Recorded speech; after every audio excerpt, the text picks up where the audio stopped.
이 시간에는 마태복음 13장 44절에서 46절의 본문을 통해 천국의 비밀을 아는 자라고 하는 제목의 말씀으로 함께 은혜를 나누고자 합니다.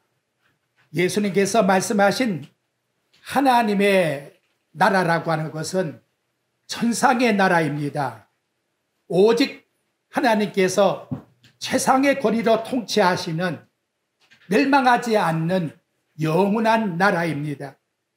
근데 참으로 놀라운 것은 하나님 나라의 왕이 인간의 몸을 가지고 천국에서 이 땅에 내려오셨습니다. 즉 천상의 완전한 나라가 불완전하고 죄악으로 얼룩진 타락한 세상에 임재하셨습니다. 그 임재의 모습을 보게 되면 당시 로마 제국의 왕과 같이 수많은 병력과 무력으로 약한 나라를 점령하는 방식이 아닙니다. 또 모든 사람들에게 깜짝 놀랄 화려하고 웅장한 모습도 아닙니다. 세상의 모습으로 보면 너무나 초라해서 보여줄 것이 없습니다. 그래서 천상의 하나님의 나라는 세상 나라처럼 자신의 영광과 유용을 과시하고 남에게 보여주는 자랑이 전혀 없다는 것이지요. 하지만 여러분, 세상 나라의 방식을 보십시오. 세상에 위에 있는 자들이 아래를 볼 때에 보잘것이 없다면 그를 또 보지도 않습니다. 나보다 약해 보이게 되면 스승지 않고 짓밟아 버리는 거예요. 그래서 약한 곳이 있다면 수단과 방법을 가리지 않고 정복을 하려고 지금도 전쟁이 벌어지고 있는 겁니다. 복음서에 보게 되면 하나님 나라의 왕은 세상 사람들에게 비웃음과 무시를 당하면서라도 약한 자를 찾아가서 그들과 교제를 나누십니다. 그리고 그들의 소원을 들어주십니다.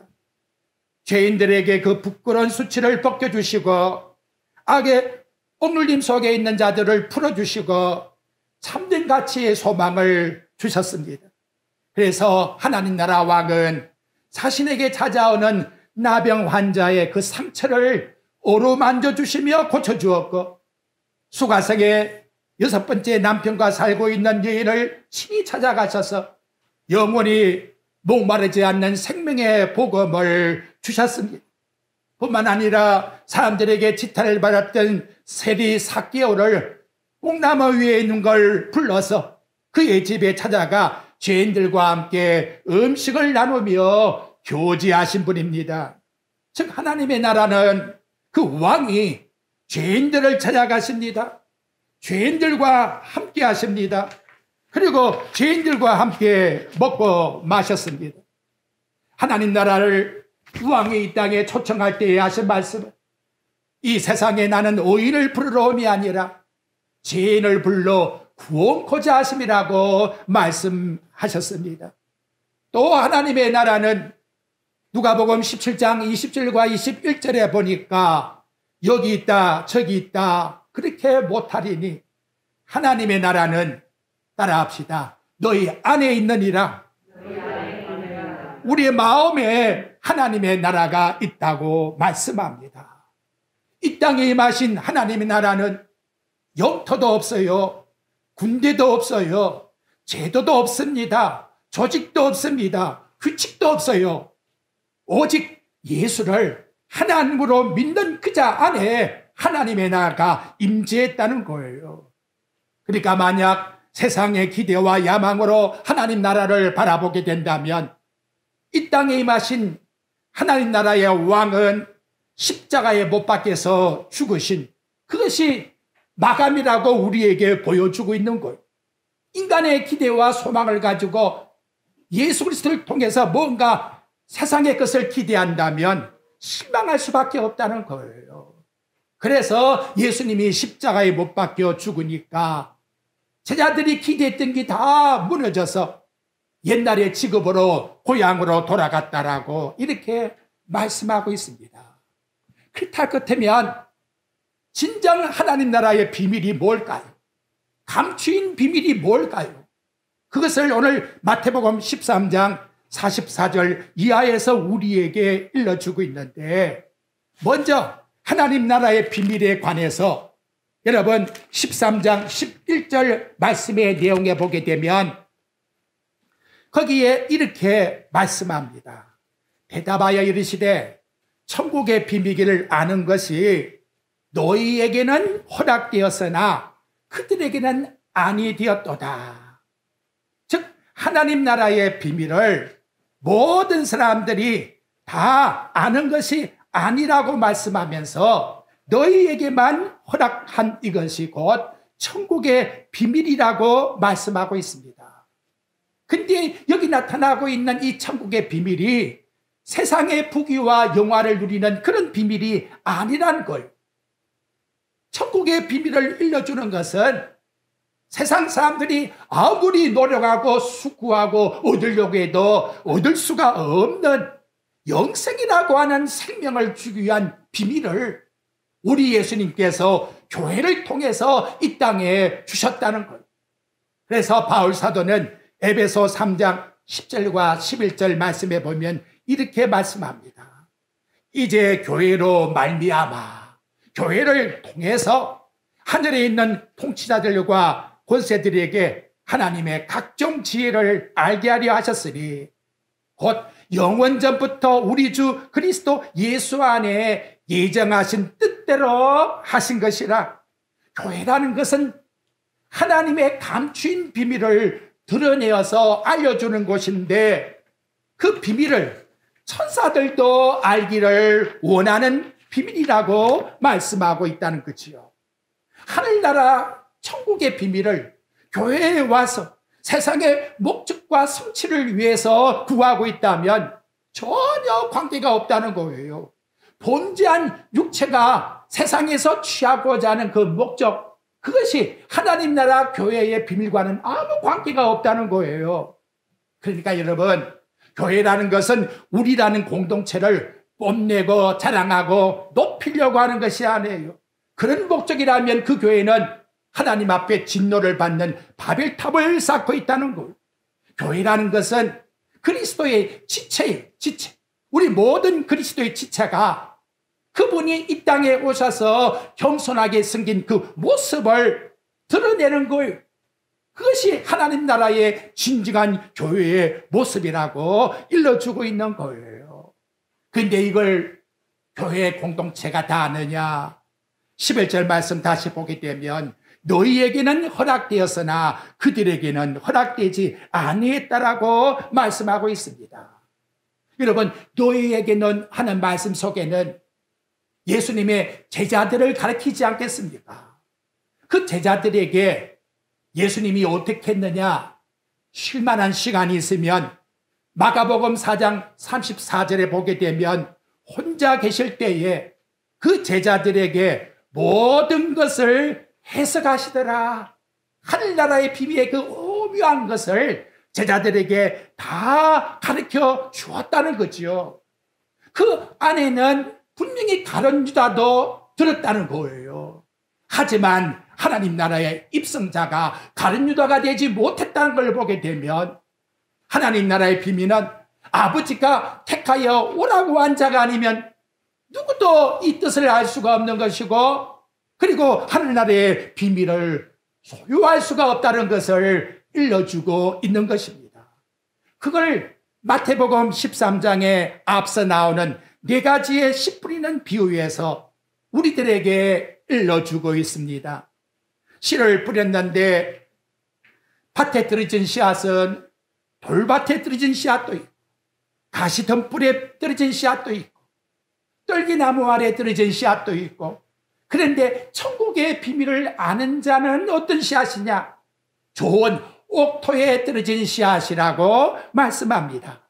그 좋은 옥토에 떨어진 씨앗은 어떤 마음이냐? 오늘 보면 마태복음 13장 23절 말씀에 나가보게 되면 바로 이러한 마음이 천국의 비밀을 아는 자의 마음이라고 말씀합니다. 좋은 땅에 뿌려졌다는 것은 말씀을 듣고 하나님 말씀을 나와 여러분이 들어요. 들음으로 끝나는 것이 아니라 깨닫는 자니 뭘 깨닫느냐가 하늘나라의 그 비밀, 밭에 감추인 그 보배를 발견했다는 거예요. 그래서 그걸 통해서 그리스도가 진정 나의 생명의 주구나 결실을 하게 되어 어떤 이는 100배, 어떤 이는 60배, 어떤 이는 30배의 열매를 맺는다라고 말씀하고 있다는 것이지요. 옥토에 들여진 좋은 씨앗이 되어서 예수 그리스도가 진정한 천국의 비밀한 사실을 알게 되면 그 다음에는 모든 삶의 모습이 바뀌어지게 돼요. 신약 성경을 기록한 사도 바울이 바로 이 보물의 비밀을 깨닫고 나서 그리고는 죄인이 아닌데 죄인의 몸이 되지요. 그리고 누구에게 갔느냐? 베스도 총독과 아그리빠 왕 앞에 가서 정언을 합니다. 사도행전 26장 29절에 보게 되면 하늘나라 천국의 보배를 아는 자의 고백을 한번 보십시오. 말이 적으나 많으나 오늘 내 말을 듣는 모든 사람이 다 이렇게 결박된 것 외에는 나와 같이 되기를 하나님께 원하나이다. 나와 같이 되기를 예수가 바로 하나님이라는 사실을 알아 천국의 보배를 가지는 그런 자가 되기를 나는 원합니다라고 말했다는 거지요. 로마서를 기록할 때에 로마서 1장 16절에서 말씀해요. 복음을 거부하고 있는 당시 로마 황제와 그 시민들을 향해서 뭐라고 했느냐? 이 복음은 모든 믿는 자에게 구원을 주시는 능력이라고 갈파였다는 것이지요.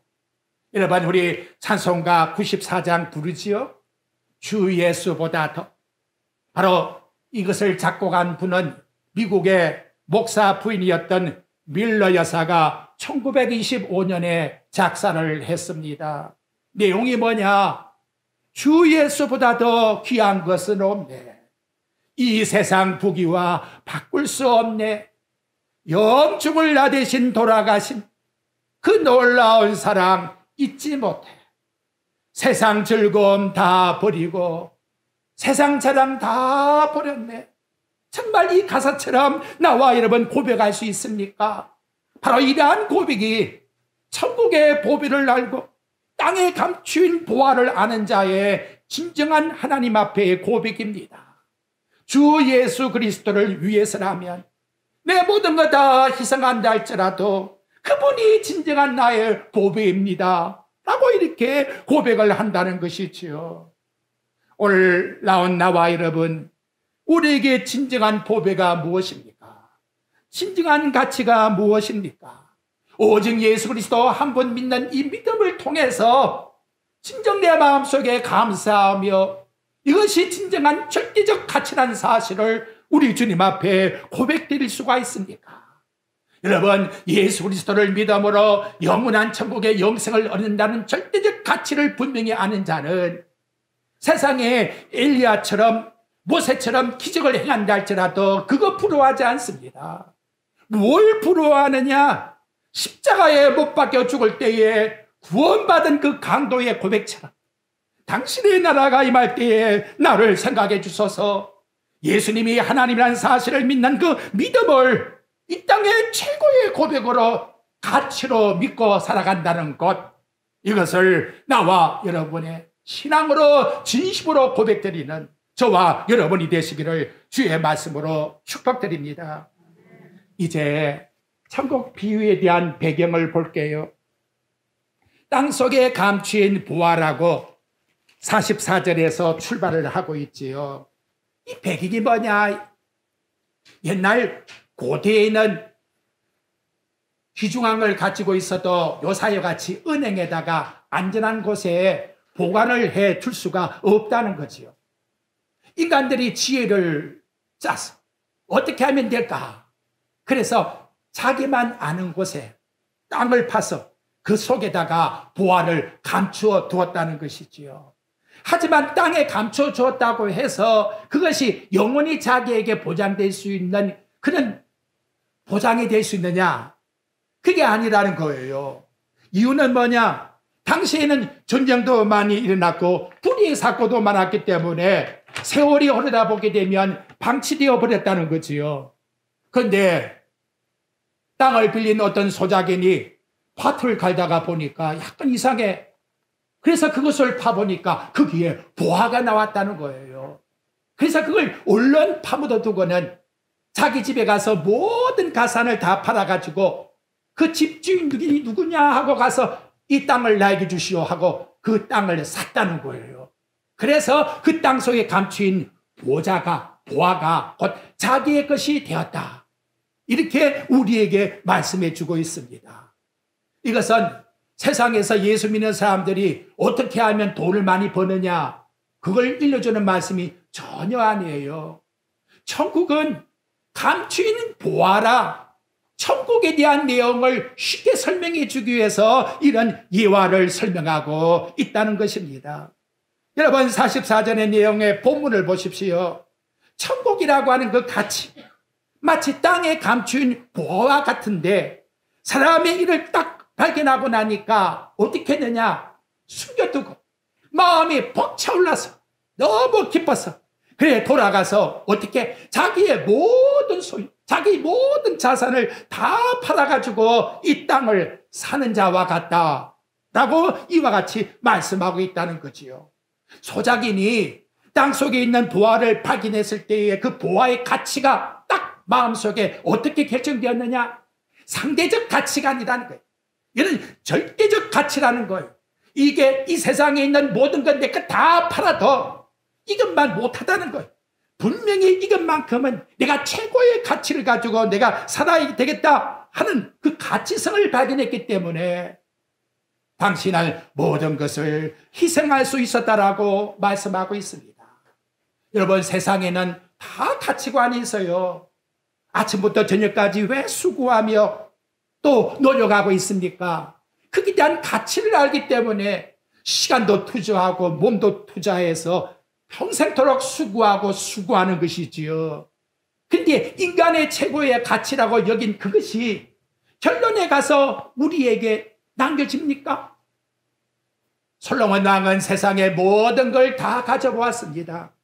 하지만 전도서 1장 2절과 3절의 말씀에 보게 되면 헛되고 헛되며 헛되고 헛되니 모든 것이 헛되도다. 해 아래 모든 수고가 사람들에게 무슨 유익을 주느냐? 마치 바람을 잡는 것 같이 공허하도다. 여러분 솔로몬 왕에만 해당된다면 그분 그렇구나 라고 말씀하겠지만 참 제가 한 번씩 이렇게 신기함을 느껴요. 어떻게 다 똑같은 사람이 죄를 짓게 되고 또 그중에는 예수를 믿게 되고 하나님을 찾게 되고 같이 나와서 또 하나님을 섬기게 되고 참 오묘해요. 인간이 아무리 그렇게 만들어내려도 안 될 것인데 이것만 보더라도 영적 세계가 있다는 사실을 우리에게 보여주고 있지 않습니까? 절대적 보화를 발견한 땅속의 보화를 발견한 이 농부는 이것만큼은 절대로 내가 남에게 빼앗기지 아니하리라. 그래서 자기의 가산을 다 팔아가지고 영원한 천국의 보화를 사는 자가 바로 감춘 보화라고 성경 말씀은 예수님을 통해서 일러주고 있다는 거예요. 천국의 가치를 발견했다. 그 사람은 어떤 행동을 취하게 될까요? 그것이 여러분 그 다음 45절과 46절에 나오는 비유에서 나타납니다. 45절 극히 값진 진주 하나를 발견하며 딱 발견했어요. 아, 예수님이 하나님이시구나. 예수님은 절대로 내가 빼앗기지 아니하리라. 그 다음 어떻게 해요? 자기 소유를 다 팔아서 그 진주를 산과 같이 내가 세상에 어떤 걸 희생한다 할지라도 절대로 예수님만큼은 빼앗길 수가 없어. 그 가치의 절대성을 가지고서 살아간다는 것을 우리에게 보여주고 있다는 것이지요. 그런 좋은 인물들을 성경은 뭐라고 하느냐? 바로 성경은 말하기를 따라합시다. 믿음의 사람이다. 믿음의 사람이라고 해요. 다른 게 아니에요. 믿음을 가진 자가 바로 이와 같이 한다는 거지요. 그 좋은 예를 히브리서 11장 24절과 26절에 이스라엘의 지도자 모세를 들어서 일러주고 있습니다. 성경 본문이 뭐라고 하느냐? 믿음의 인물 모세는 어떻게 살았느냐? 이렇게 말씀해 줘요. 장승하야 바로의 공주의 아들이라 앞으로 왕도 될 수 있는데 그 칭함 받는 것, 대통령 아들이만 되어도 그 칭함 받는 걸 고절하고 도리어 하나님 백성과 함께 고난받기를 잠시 죄악의 낙을 누리는 것보다도 더 좋아하고, 교회 나와 고난당한다고 한다면 교회 생활의 고난을 세상의 낙보다 더 좋아하고, 그리스도를 위해서 당하는 수모, 또 예수쟁이, 그렇게 수모를 당한다고 해도 애굽의 모든 부하보다 더 큰 재물로 여겼으니 이런 상주심을 바라봅니다. 하늘에 감춘 보화를 발견했기 때문이라고 성경 말씀은 나타내고 있다는 것이지요. 여러분, 여기 본문 말씀에 더 좋아했다는 말씀이 나오는데, 저는 감정적으로 세상 것보다는 하나님의 그 아름다운 믿음을 더 좋아, 마음속에 어떤 감정에 부풀러 오르는 그런 상태를 생각해서요. 그런데 성경을 찾아보니까 원어에 하이레오마이라고 하는 단어가 나오는데, 그 뜻이 뭐냐? 그 뜻이 선택했다는 뜻이에요. 선택했다. 그 선택이 뭐냐? 애굽의 보화와 권세가 더 귀하냐? 아니면 그리스도와 함께 고난당하는 천국의 영광이 귀하냐? 어쩌면 지금도 우리는 기로에서 선택하는 것과 마찬가지라는 거지요. 근데 하늘의 보화를 가진 자는 그리스도가 세상의 모든 것 다 포기한다 할지라도 같이 있다라고 이렇게 jongu한다는 거예요. 그 대표적 신약의 인물이 누구냐? 바울 사도라고 말씀합니다.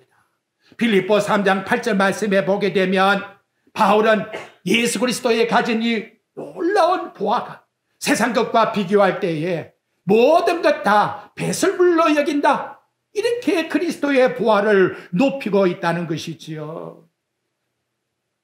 성도 여러분, 내 마음속에 천국이 임해 있습니까? 예수님이 진정 나의 귀중한 보화인 것을 알고 있습니까? 이 땅에 살아가다가 어느 날 내가 이 세상을 마치는 그날, 바로 이분과 함께 영원한 천국에서 산다고 하는, 세상 사람들이 전혀 모르는 이 영적인 비밀을 알고 있습니까? 이것이 진정한 나의 보화랄 것 같으면 아마 새해를 맞이하고 20년을 살아오면서도 인생살이가 너무 힘들어요, 목사님. 또 아픔을 당해서요, 또 고통스러운 일이 있어요. 하지만 견뎌낼 수가 있다는 거예요. 세상에 어떤 고통과 아픔이 있다 할지라도 영원한 천국의 보화와 비교할 때에는 좋게 비교할 수가 없다는 거예요.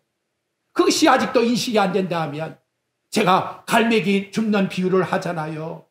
절벽에 내려가서 갈매기 알이 너무나 많아서 이 사람이 갈매기 알을 주다가 팍 올라가는 줄을 놓쳐버렸어요. 그러면 생각해 봅시다. 절벽에 아무리 많은 갈매기 알이 있어서 수십억을 번다 할지라도 무슨 소용이 있나? 아무 가치가 없다는 거. 이래주죠. 저렇게 잡아보고 아무리 잡아보아도 안 된단 말이에요. 이게 무슨 의미가 있나 말. 그래서 베드로 사도가 흩어져 사는 나그네들 성도들에게 위로합니다. 베드로전서 1장 24절과 25절에 보면 모든 육체는 풀과 같고 모든 영광은 불의 꽃과 같으니. 꽃의 영광이 며칠 가겠습니까, 여러분? 아마 여기 50년만 지나면 살아계신 분이 몇 명 있을까요? 오늘 이 땅에 정말 모든 것이 다 꽃과 같이 풀과 같이 시들어버릴 것인데, 진정한 가치가 뭐냐? 감춘 보화를 발견한 자, 이분이 진정한 가치를 가진 절대적 하나님 앞에서의 최고의 손을 가진 자라고 말씀하고 있는 것입니다. 두 번째는 여러분, 감춘 보화를 발견한 사람, 그분의 마음은 어떠하냐? 마음이 기뻤다고 말씀하고 있는 거예요. 여러분, 44절 중반절에 보십시오. 이를 발견한 후에 숨겨두고 그 다음 어떻게 해서 기뻐하여 돌아가서 라고 이렇게 말씀하고 있다는 거죠. 아니, 예수 믿는 것이 뭐가 그렇게 기쁠까? 바울은 빌립보 4장 4절에 보니까 감옥에 갇혀 있는데도 불구하고 차디찬 옥중 속에서도 주 안에서 항상 기뻐해라. 내가 다시 말하느니 기뻐하라. 이렇게 말씀하고 있다는 거죠. 사도 베드로는 베드로전서 1장 8절과 9절 말씀에서 로마의 세력으로 핍박을 받아 흩어져 사는 기독교인들에게 뭐라고 말씀했느냐? 너희들 이렇게 기쁨과 소망 가운데 있으니 정말 이것이 이유가 있구나. 그래서 일러준 말씀이 뭐냐? 예수를 너희가 보지 못하나 사랑하는도다. 이제도 보지 못하나 말할 수 없는 영광스러운 즐거움으로 기뻐하니 믿음의 결국 곧 영혼의 구원을 받음이라. 성도 여러분, 이 시간도 예수님에 대한 단마음의 사랑을 가져봐요. 정말 예수님 없이는 나는 살 수가 없어요 하는 진정한 뜨거운 마음을 가져봐요. 그 진정한 사랑 속에는 기쁨이 나오지 아니할 수가 없어요. 그러면 죽은 하나님이시지. 하나님이 살아계신데 그러한 자에게 우리 하나님께서 즐거움의 기쁨을 줘요. 그리고 영혼의 구원을 받았기 때문에 이 세상에 하루를 살든 10년을 살든 100년을 살든 나는 여기는 본향집이 아니야. 영원한 본향집이 내게 있는데 얼마나 벅찬 마음을 가지고 살아가겠습니까? 여러분, 죽음 앞에서 세상 것을 가지고 보장받을 수 있습니까? 없잖아요. 이제 조금 더 도대체 목사님 그럼 어떻게 해야 그걸 발견할 수 있어요? 그걸 우리가 살펴야 되는 거예요. 근데 성경은 말하기를 믿음으로 이것을 얻었다고 말씀을 해요. 그래서 히브리서 11장 1절에 보니까 믿음은 바라는 것들의 실상이요 보이지 않는 것들의 증거니 예수 그리스도를 믿는 믿음을 가진 자가 비로소 이것을 알게 된다는 거예요. 근데 그 믿음은 이 세상의 인간의 힘으로 가질 수 있느냐? 에베소 2장 8절에 보니까 너희가 그 은혜로 인하여 믿음으로 말미암아 구원을 얻었나니 하나님이 은혜를 주지 아니하시면 절대로 믿음이라고 하는 선물을 받을 수가 없다는 거예요. 그런데 하나님 자녀는 어떻게 받아지느냐? 로마서 10장 17절의 말씀해 보니까 믿음은 들음에서 나고 들음은 그리스도 예수의 말씀 속에서 나온다라고 우리에게 가르쳐 줍니다. 여러분, 꿈속에서 천국을 발견한 게 아니에요. 이상한 사람이 천국에 갔다 왔다고 해서 그것 듣고 천국이 발견되는 것이 절대로 아닌 것입니다. 성령이 나에게 역사하신다면 갈보리 십자가로 가라. 그분이 너를 위해서 죽었단다. 너는 예수 그리스도를 죽일 만큼 큰 죄인이야. 그런데 그분이 우리 죄를 다 담당하시고 부활하셨기 때문에 이제는 그 예수를 믿음으로 말미암아 영원한 하나님 나라에 들어갈 수 있는 천국의 시민권을 가지게 되었단다. 이 놀라운 기쁨이 이사야서 62장 5절 말씀에 보니까 갓 신랑이 결혼해서 신부를 바라보는 기쁨과 같고 마치 물된 동산과 같고 끊어지지 않는 물과 같아서 지속적인 하나님의 은혜의 풍성함을 공중으로 상승해 나가는 독수리와 같이 우리의 심령 속에서 기쁨으로 베드로같이 산에 올라가다 있다 할지라도 초막을 세게 짓는다 할지라도 여기가 좋사오니 이 예배드리는 곳이 좋사오니 여기서 나는 주님을 위해서 살기를 소원합니다. 이러한 마음을 가지고서 살아가게 된다라고 일러주고 있다는 것이지요. 그래서 히브리서에 보게 되면 히브리서 11장 16절에 이제는 더 나은 본향을 사모하니 여러분 이렇게 돼야 돼요. 더 나은 본향을 사모하는 마음이 없다면 아직도 감추인 보화가 뭔지를 모르는 거예요. 히브리서 13장 15절에 보게 되면 예수로 말미암아 항상 찬미의 제사를 하나님께 드리자. 그죠? 하나님 앞에 감사할 뿐이요. 감사할 뿐. 이렇게 하면 하나님 기뻐하실까?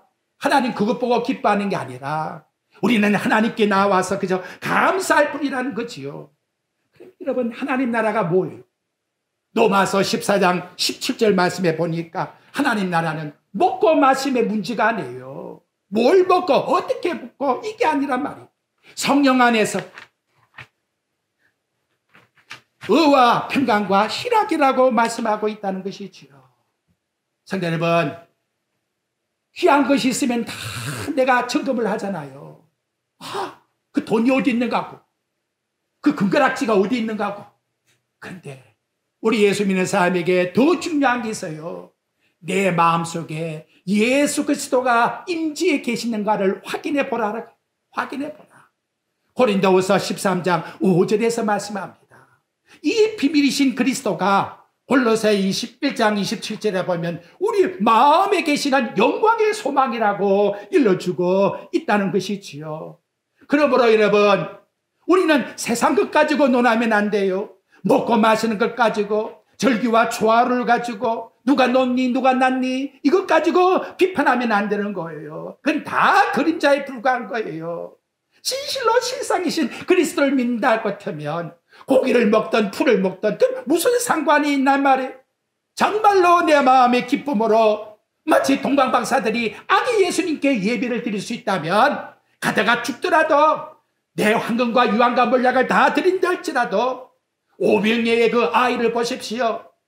거기에 많은 사람이 있지만 도시락을 가지고 예수님께 드린 예수님이 축사하여 오병이를 통해서 기적을 행하게 만드는 그와 같은 하나님 앞에서의 희생은 아예 믿음 속에서 나타났다는 거지요.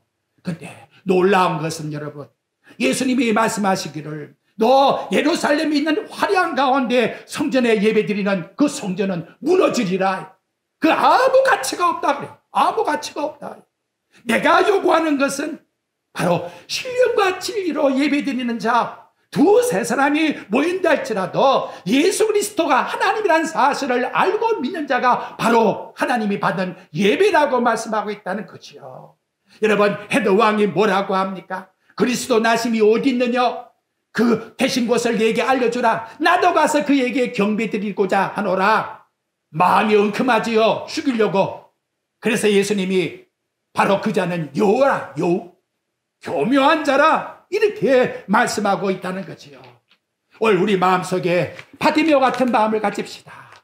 우리 예수님께서는 오늘 나와 여러분에게 천한 자다, 아니면 세상에서 못난 자라 좋아요, 못난 이라도 좋아요, 그 아무 관계가 없다는 거지요. 세상 사람들은 바로 나사렛 예수라고 말하지만 나는 다윗의 자손 예수요, 나를 한번 생각해 주세요. 여러분, 못된 짓 다 골라 했던 그 강도 봐요. 하지만 마지막 죽을 때에는 내가 예수님이 정말 하나님이십니다, 당신의 나라가 임할 때 나 한 번만 이제 발견하고 보니까 모든 것이 다 후회스럽습니다. 당신만이 나를 구원해 줄 뿐입니다. 너 오늘 나와 함께 낙원에 있으리라. 여러분, 성경이 지금 말씀하고 있는 구원론이 무엇입니까? 깨달으셔야 돼요. 고린도후서 4장 8절 말씀 이하를 보면 바울이 말씀하죠. 사방으로 내가 우겨싸움을 당해도 쌓이지 않고 답답한 일을 당해도 낙심하지 않고 눈에 가시가 있어서 3번씩 삐어달라고 해도 너 은혜가 좋게 왜 그랬습니까? 여러분, 하늘나라의 보화, 그 보배를 여기에 견뎌본다면 이거 아무것도 아닙니까? 그래서 너 견딜 수 있는 거야 라고 말씀해 주고 있다는 것이지요. 결론적으로 여러분, 이 하늘나라의 보배를 세상에 나타나고 있는 풍습 가지고서 여기에 견주지 마세요. 작년에는 나에게 목사님 호랑이의 기를 받아가지고 목회 성공하라고 일단 헛된 소리를 하고 있더니 올해는 어디서 또 날라오는가, 토끼가 어떻게 되었다고 또 난리를 치고 있어. 시장에 나가보니까 팥죽집에 줄이 한 몇십 명이 서 있어. 그 왜 줄 서 있는 거 아닌가? 제가 찾아보니까 팥죽을 먹게 되면 악기가 더러운 영이 들어오질 못한, 더러운 영을 섬기면서 영이 또 들어오지를 못한대요. 여러분, 하나님 앞에 똑바로 신관을 가져야 돼요. 다윗과 같이 나는 다른 신의 이름을 부르지 않겠나이다. 시편 16장 4절에서 그렇게 말씀하잖아요. 올해는 정신을 똑바로 차리고 성경 말씀을 우리 바로 알자고 했잖아요. 바로 알아야 돼요. 내 머릿속에 있는 옛날 구습, 습관, 모든 것 전부 다 어떻게 십자가에 매장시켜 다시금 생나지 못하게 해요. 개 띠고 소 띠고 말 띠고 이런 말 하지 마요. 그것이 하나님 믿는 천국 백성에게 얼마나 하나님 볼 때에 들을 때에 부끄러운 일이냐만. 내 남편 두고 저 술집에 가가지고 다른 남자하고 술 한잔 마시고 있으면 남자가 무슨 마음을 가질까요? 그게 바로 하나님 앞에서 엄청난, 어찌 보면 마음을 아프게 하는 거지요. 오늘 이 한 시간 우리 꼭 기억할 것은 땅속에 감추인 그 부와 그 발견한 그 기쁨, 그게 진정 내 마음에 가지고 예수님을 사랑하고 있는가. 나 구원받았기 때문에 세상에 부닥치는 어떤 문제도 나 예수님 안에서 다 수용할 수 있어. 이유는 예수님 안에서 나는 따라합시다. 죽은 자이다. 죽은 자이기 때문에 나는 예수 안에서 죽은 자라면 어떤 상도 믿음으로 이길 수 있다는 것을 기억하시고, 감추인 보화를 가진 나와 여러분, 절대로 이것 빼앗기지 마세요. 이수와 같이 팔아먹지 마세요. 영원한 천국, 그 영원한 기쁨을 우리 다 함께 누리는 저와 여러분의 삶이 꼭 되시기를 주의 이름으로 축원드립니다.